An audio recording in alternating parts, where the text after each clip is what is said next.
Hey, what's going on, guys? This is AndrewChicken, and welcome back to another video. Today, I want to do something different and rank every Deadlock hero on a tier list based on how fun I think they are. Now, obviously, this is going to be a highly subjective tier list, and so I want you to leave your thoughts on who your favorite characters are in the comments section down below. This is just going to be a pretty standard tier list format. We have the S tier for the best, D tier for the worst, and then the other tiers in between, and I'm ranking them based on how fun I think they are to play. So without further ado, let's get started. Up first, we have the D tier, although it's more like the D character. We just have one person down here, and it is Magician. Now, he is somewhat of a guilty pleasure of mine when it comes to his melee build, where you turn someone into a bunny and then you punch them.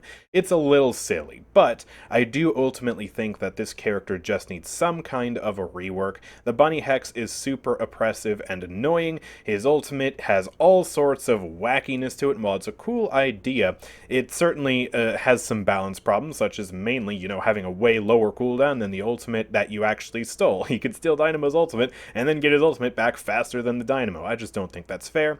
His weapon is a bit cumbersome and tough to use, and his Vexing Bolt is just... It's neat. I've had a fun snipe with it, but other than that, I really don't enjoy using that ability, so yeah, I just think Sinclair needs a total rework, and that's why he goes in D tier. Next, we have the C tier, and these are characters that don't necessarily need a rework, they're just not necessarily for me, and in the case of Holiday, she needs some bug fixes. So, first of all, let's talk about Viper. She is a very powerful gun hero right now, but I've never really enjoyed her playstyle because it involves sliding around, dashing around, and I find it to be a little clunky trying to slide and aim at the target and just keep up your sliding as much as possible, especially if you're trying to play Viper in a tight hallway or a tight corner or something like that. It can be really difficult to maintain your slide, and if you get crowd controlled out of your slide, then you run out of ammo just like that. So not really my preferred gunplay style, and that's why she's in C. And also, I don't like the fact that you can't damage petrified targets either, and you can end up trolling your team a lot by using that ability, so you have to be careful with it. Next up, we have Mirage, and Mirage is a very utilitarian character. He's focused on just getting things done and doing as much damage as possible.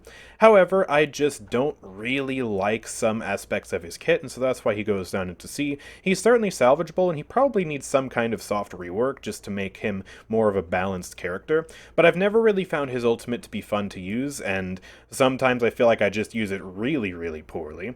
And I also don't like that certain items don't work on the Jin's mark even though they used to. With the old item shop, items like Improved Burst were able to work on the Jin's mark, but now they don't. And some items only partially work. For example, Radiant Regeneration will allow you to get the passive healing over time from the Jin's mark, but it doesn't give you the 100 burst if you detonate it manually. So that's just weird too, and it's little things like that that I don't enjoy about Mirage, and also he is kind of just an overpowered character, so there's that too. I think he just has some problems, and so he goes into C tier. Next up, we have Vindicta, and if you've been around this channel for any length of time, then you know that snipers are just not my thing. I'm not a super huge sniper player, and I find other aspects of her kit to be a little clunky too, like the stake and her flight. So I just am not really a huge fan of playing Vindicta. However, I have to applaud Valve for making a sniper in their game that's actually balanced in the sense that you only are in danger of being executed by the sniper rifle if you're below half health. It has a sound element to it, it has a visual element with the glare and the laser,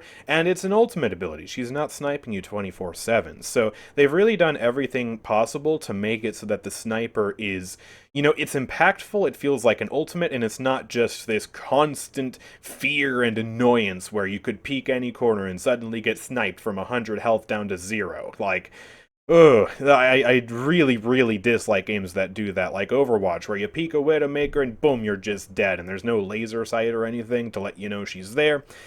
I really, really dislike that. So thank you, Valve, for making her balanced, but yeah, I just don't really enjoy playing her because I personally don't enjoy snipers. Finally, we have Holiday. Now, I could definitely see myself liking this character in the future, but the problem I have with her is the fact that she has a lot of clunk and a lot of bugs. Mainly, her jump pad has some really weird jank with it when you use it near a platform. Sometimes it just deploys underneath the platform in the middle of the air, and then at that point you've basically just wasted the jump pad, and in some tight situations in a pinch, that can literally be the difference between life and death. And also I find her barrel to be clunky because it's like a multi-step process to blow someone up, and it's just so much more complicated compared to someone like Viscous or Lady Geist or Kelvin or anyone else with a similar first ability. Now it certainly has some cool interactions, don't get me wrong, and I like that you can shoot it to explode it and you can kind of angle it in different ways, but I just think that it's a little too complicated the way it currently works right now, and maybe if it were a bit simpler to use and actually, just send it in the right direction, but it still retains some of its uniqueness, like being able to shoot it or it persisting on the ground when you roll it out or whatever, I think that would be pretty cool. Now we move on to the B tier. These are characters that are pretty solid overall, and I enjoy certain elements of them, but dislike other elements of them. Starting off with Grey Talon, he's a pretty neat character. He is the sort of sniper, bow and arrow character, and he's just really underwhelming right now. That's like one of the big issues that I have with him. People generally tend to agree that in the current meta, Grey Talon is just not good, and that definitely hampers my ability to enjoy him. I generally think he has a pretty neat and cohesive kit. It's not really my particularly favorite flavor of Deadlock character, and also he doesn't look very cool because they haven't updated his model yet, and his model is still a very clear holdover from Neon Prime, and so I have to also dock points from him for the coolness factor. It's my tier list, so I get to do that, okay? So yeah, Grey Talon goes at the bottom of B tier. After that we have Bebop, and now Bebop is a very interesting character. I really like certain elements of his gameplay loop, being able to hook enemies, put bombs on them, punch them away, or put a bomb on your teammate and have them go in, or put a bomb on a minion and then punch the minion in, or hook a teammate out of danger. The versatility of his kit is top-notch, absolutely fantastic. However, where I don't like Bebop is when it comes to the fact that his hook has a ridiculously long range. I've talked about it before. At the tier 2 upgrade, you get 60 meters of range on the hook, which is more range than the other hook-style abilities in the game, meaning Paradox and Holiday's ultimates, and it has a way lower cooldown, and by the time you max it out, it has around 11 seconds of cooldown, which is just insanely low for this ability. I feel like my issue with Bebop is that his hook is too strong, and then they've nerfed other aspects of his kit recently to the point that right now I feel like we're mostly in a gun bop / melee bop situation when it comes to the meta, and I honestly don't really care for that type of playstyle. I would rather him be more focused on comboing his abilities together because I think that part of his kit is really interesting. And so if Valve nerfed his hook in some way, either by reducing the range, increasing the cooldown, or some combination of both, and then put more power into other aspects of his kit that, went back to encouraging that more combo-based gameplay, then I would be more into Bebop. But I just have some really big balance issues with his hook right now, and so that's why I don't really enjoy him as much. But yeah, let me know what you think about Bebop in the comment section down below. Next up we have Abrams. Now, Abrams is a weird character for me because, honestly, I think he's way more difficult than he originally lets on. He's not exactly my favorite melee build. There are other characters in this game that I enjoy melee builds with way more. I feel like, for me, he just feels clunky in a weird way that's kind of almost difficult to describe, and I also feel like he has a strangely difficult early game. Like, the more I've played him, especially playing viewer builds with my chat, the more I've realized he's kind of in the same tier as Haze, where his early game is super rough, but then he builds up into a mid-game, late-game powerhouse. And, yeah, I don't know. Maybe I'm getting something wrong with how I'm playing Abrams, but for me, he's cool and all, but it's far from my favorite character. Now, Paradox is a very cool looking character. I absolutely love her aesthetic, top-notch 10 out of 10. However, her gameplay, it has some fun elements, but it also has some elements that I don't really enjoy. Now, part of the reason why I don't like snipers is because they put a lot of an emphasis on hitting one shot in particular, and whenever I have, like, one really important shot that I have to hit, I end up overthinking, overcorrecting in my head, and then missing the shot. And that happens to me all the time with Paradox because of her kinetic carbine, which is one big shot that you need to hit, and if you don't hit it, then you lose out on a lot of values. So that definitely hinders my enjoyment of her. And also, her ultimate has a bit of a deceptive visual range. The visual effect of the projectile that goes out extends past the actual effective range of your ultimate. And so many times I've been deceived by my ultimate where I think it should have hit, but then it doesn't.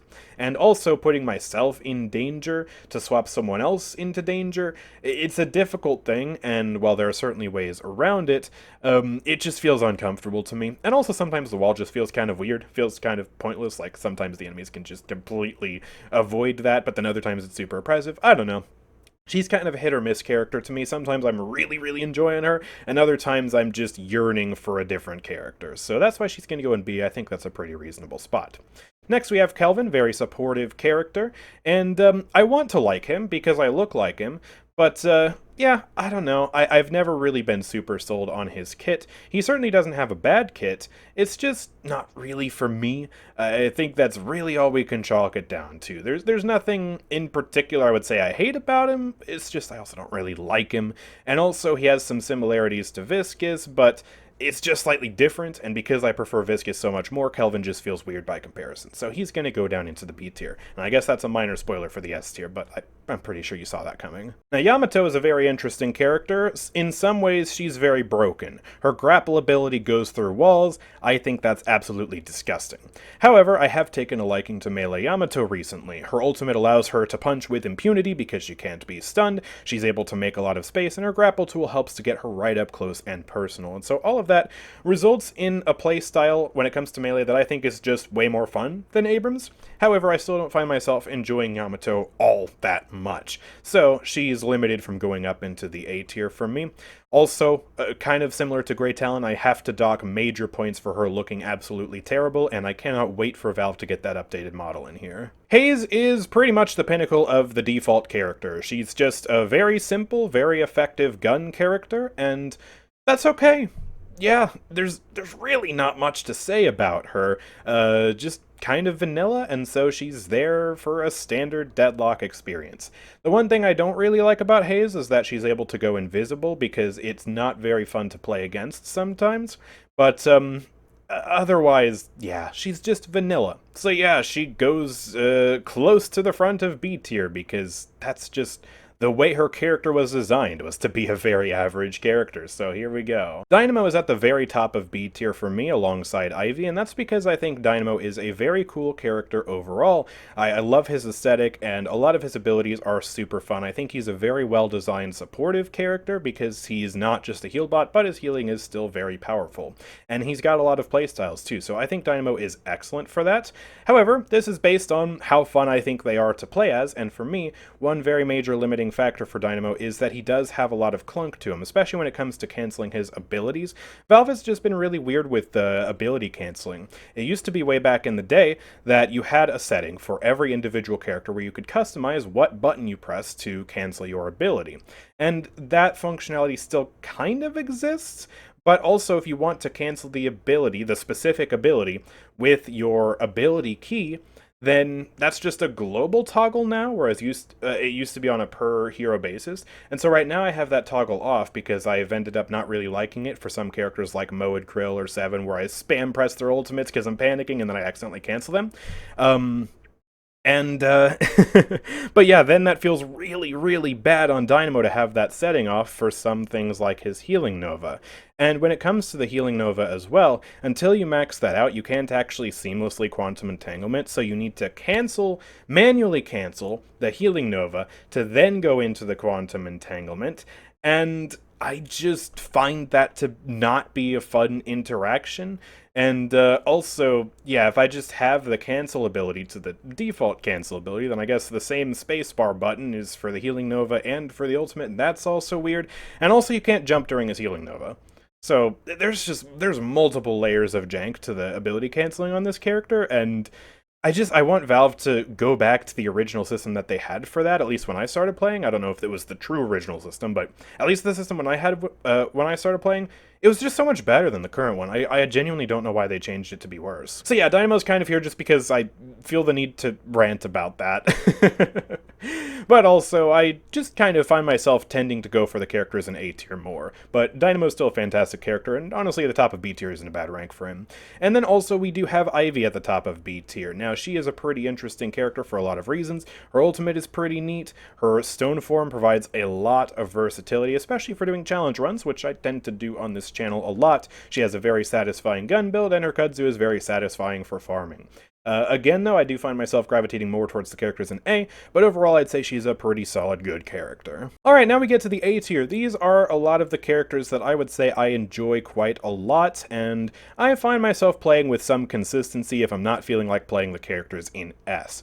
The one exception to that is the character at the very bottom of A tier here, which is Pocket. Now, Pocket is a character that I'm putting up here in A tier, even though I suck at them and I don't know how to play them, because I recognize that their kit is a kit that I really, really like, and I need to spend some time dedicating myself to learning Pocket at some point. And this is kind of analogous to my Paladin's career. Now, I know not everybody's going to remember that, but I used to be a Paladins YouTuber, and when I did play Paladins, my two mains were Bomb King and Eevee. And Deadlock actually has two characters that are somewhat similar to them. Viscus is similar to Bomb King, and Pocket is similar to Eevee. Bomb King was always my one true love from the start, and I ended up enjoying Eevee and learning Eevee way later on in my career. And I feel like Pocket is very similar in that regard. They are a character that is very difficult, they have a high skill floor and a very high skill ceiling, and I've just needed to take a lot more time learning the fundamentals of Deadlock before I could actually start cracking open Pocket.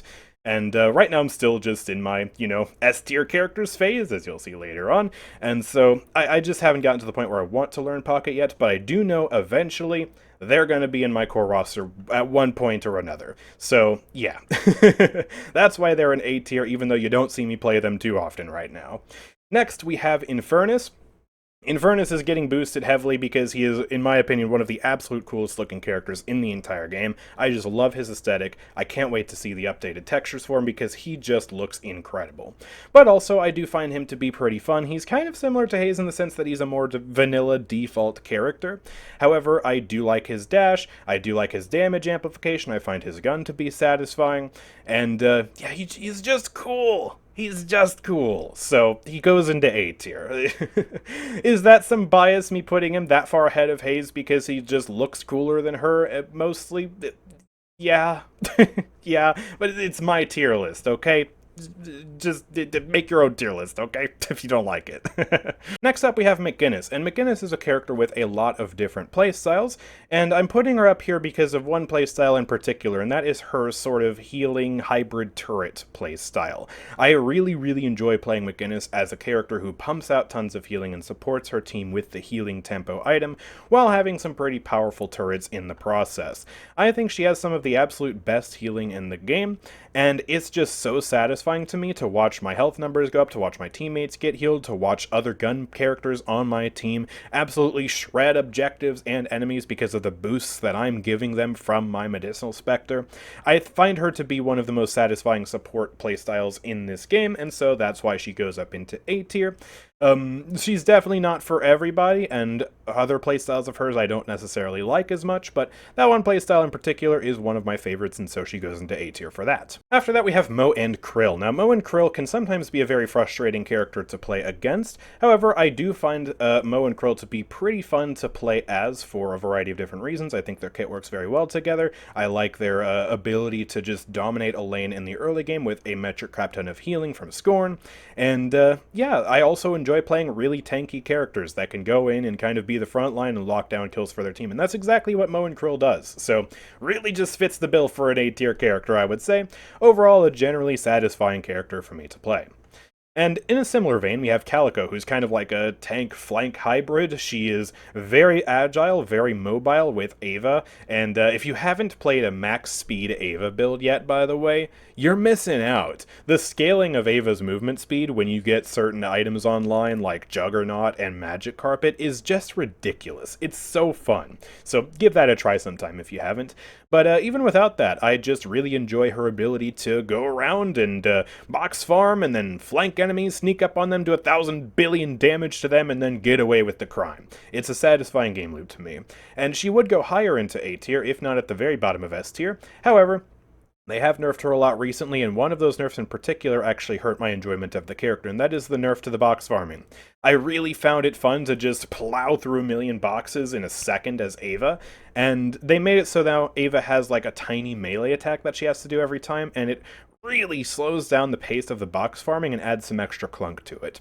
And I kind of miss the old version. It was really powerful. I understand why they did the change, and I'm not necessarily opposed to it, but it is less fun now. It's just less fun, so gosh dang it, Valve, why'd you have to do it? After Calico, we have Wraith. I think Wraith, in my opinion, is my favorite gun hero in the game. If we're talking about gun playstyles, she is just a simple, elegant character, and some of her abilities are just fun. I like being able to teleport. Her ultimate is really good at locking down a target. It makes her great at 1v1s. She absolutely shreds walkers, and I like her ability to play a more hybrid playstyle if she wants. She's really good at using Mercurial Magnum and stacking that with the full auto spirit bonus. Her cards can be very powerful if you build the right way, and they are also just a fun extra damage amp. And yeah, I also think she looks pretty cool, although her model is definitely in need of some touch-ups with those improved textures and model qualities that they've already doled out to a few heroes. Very plain in some aspects, but I see what they're going for and I like it, so hopefully the new Wraith looks even better. Warden is up next, and if you haven't seen any of my meme builds with Warden, you're missing out. I've made a few meme builds for Warden, and they are just a riot. They are so fun. Max Barrier Warden is incredibly fun. It's not necessarily the most effective build, but it's very silly when you get some opportunities to just tank up 1,000,000 damage.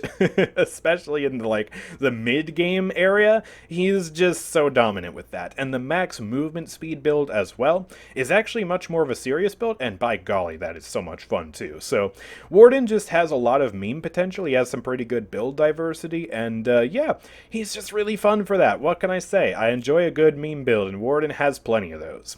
Lady Geist is up next, and I find her to be a pretty satisfying hero. She has been nerfed a lot recently, but I still do enjoy the double bomb playstyle. I enjoy building for a ton of healing. She's really good at using Radiant Regen, and yeah, I've just grown to like her over the past few months, and so she's going to go into my A tier. And then finally, we have Shiv. Shiv is a very, very controversial hero in this game, and I go into this tier list placing him in A tier fully recognizing that.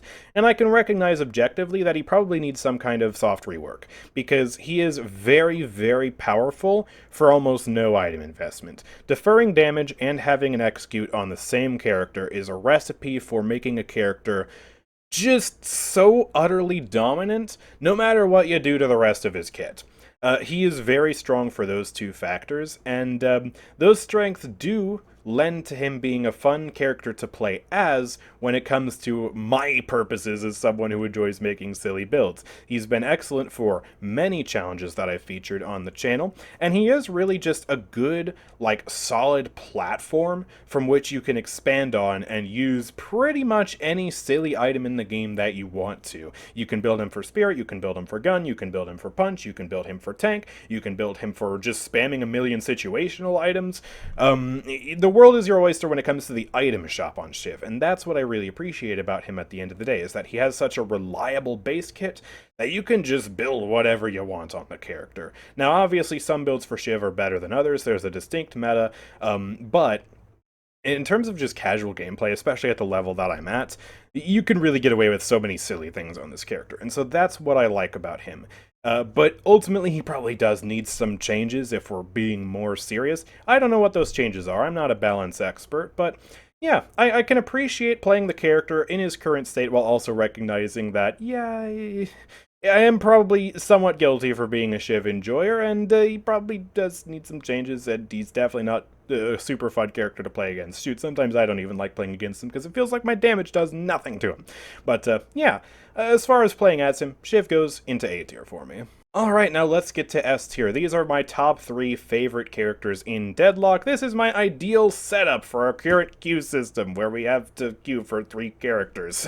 I still really don't like that system, but yeah, these are my 3 favorite characters in the game, so let's get started with Seven. Seven is by far the easiest character up here in S tier. He's a very chill character, and that's why I like him. You know, I really, really enjoy high-skill characters in this game, but sometimes you just need to sit back and play someone who's a bit easier and just have a relaxing session of Deadlock, and that's exactly what Seven is here for. He's amazing at farming, he's an uber-powerful character, and his impact in a teamfight is unmatched, while also not requiring that much skill. You pop unstoppable, then you press your big E, and then you just sit there for like 20 seconds and watch as everyone dies to the lightning. It's very satisfying, and it scratches the itch of the Warframe player inside me. If you didn't know, I've played a lot of Warframe. I don't play it really anymore, but for like a good 7 years of my life, I play a lot of Warframe off and on, and he reminds me a lot of Volt, and just doing a lot of just spam AoE damage to a bunch of minions, a bunch of enemies, just all over the place, except his ultimate is actually way more satisfying than Volt's ultimate, so yeah, it really, really scratches that itch. It feels so good to play as 7. And if you told me I'd be putting 7 at the top of my favorite characters tier list a year ago when I was still a Paladins YouTuber, oh my god, I would have told you you're crazy, but this is a different game, and this is a different 7, and this 7's a heck of a lot more fun. So yeah, he goes into S tier for me. Just a super satisfying way to see a bunch of numbers appear on your screen. A bunch of souls, a bunch of damage, a bunch of everything. It's great. Next we have Lash, and Lash is just peak character design. Just straight up. Everything about him is awesome. His personality, fantastic. So memorable, so fun. His visual design is great. His lore, oh, I love his lore. It's so silly. It's great. And his abilities as well are just super duper fun. He does have a little bit of jank, some bugs for sure, but unlike other characters, I feel like I can still play around them, and I'm willing to look past them because he's still just that much of a good time. He's a super movement-focused character, and I absolutely adore the movement in Deadlock. It feels so good to master, it's so rewarding, and Lash plays into that better than most other characters in the game. And his ability to do damage is also super satisfying, and he's also telegraphed in a way that makes him fair. A lot of characters will end up buying Counterspell for him to counter some of his abilities, and if you know they have Counterspell, then you can try and, play the mind games with them to try and stop them from doing that. You can buy Silence Wave to counter certain abilities like the Cube and the Quantum Entanglement, and so you have ways to play around their counterplay as Lash, and it just turns into a bunch of mind games of who's countering who better. And I always find that to be really, really enjoyable. And yeah, just everything about his kit flows so well. The damage, the mobility, the ultimate into the damage combos. He's just a fantastic character through and through. And I do also find it to be somewhat fun to play against him because, of those counterplay games that I mentioned earlier. Sure, he has some abilities that are frustrating if you get hit by them over and over again, but you just have to adapt. And yeah, I think he's so fun. He's so peak. One of the best heroes in this game, bar none. And if you thought Lash was good, wait until you've seen Viscous. Viscous, I've already made multiple videos talking about how much I love Viscous, so I'm going to try and keep it brief, but to put it shortly, I simply think that Viscous is one of the most fun and unique character designs ever in any video game, just period. I think he's so fun and original. I love his visual design, I love his personality, all of that is amazing, but also his abilities are just super fun. Again, when it comes to the movement in the system, Viscous is probably the most movement-based character in the game because his Puddle Punch allows you to combo into rollouts with your stamina system. His ultimate ability is entirely movement-based, and it has its own unique stuff that you can spend hundreds of hours mastering. There's so much skill expression on this character, even though his abilities are seemingly pretty straightforward on the surface. You turn into a ball and you roll around smashing things. You throw a puddle of goo on the ground. You punch people with another puddle of goo, and then you turn into an immortal cube, and you can also put that cube on your teammates. So all of that's fantastic. He has so much playstyle diversity too. You can play him as a goo ball-based build, a goo splatter-based build, a hybrid of those two, as usually the most common way to play him right now. You can play Punch Viscous, you could theoretically play Gun Viscous if you're a weirdo, you can play Support Viscous if you're actually playing in a party and don't have random people on your team, because playing Support Viscous in a random lobby is a nightmare, but conceptually the build is super fun. So there are so many ways to play this character. His abilities have just an infinite skill ceiling, and all of it comes together to create one of the most rewarding, one of the most fun, and one of the most unique experiences I've ever had playing a video game such as this. And so Viscous is undoubtedly the character who goes into S tier. He's one of the main reasons why I wanted to switch to Deadlock in the first place when Paladins died. He's just that good. And if the game didn't have him, it would be just so much worse. So, yeah. enough viscous gooing, let's wrap up the video now. So yeah, that's gonna do it for this video. Now let me know what you think about the tier list in the comments section down below. Who are your favorite characters to play in Deadlock, and do you agree with my rankings? I would love to hear all of that. Just remember to keep things civil, because at the end of the day, this is an entirely subjective tier list, and yeah, you don't need to get salty over someone else's opinions on the internet. There's always like one or two people in the comment section that are just unnecessarily rude, and they just make fools out of themselves. Don't be that guy. Also, if you found this video to be fun, make sure to drop a like and subscribe down below for more content from me, and I will see you guys next time. Peace out.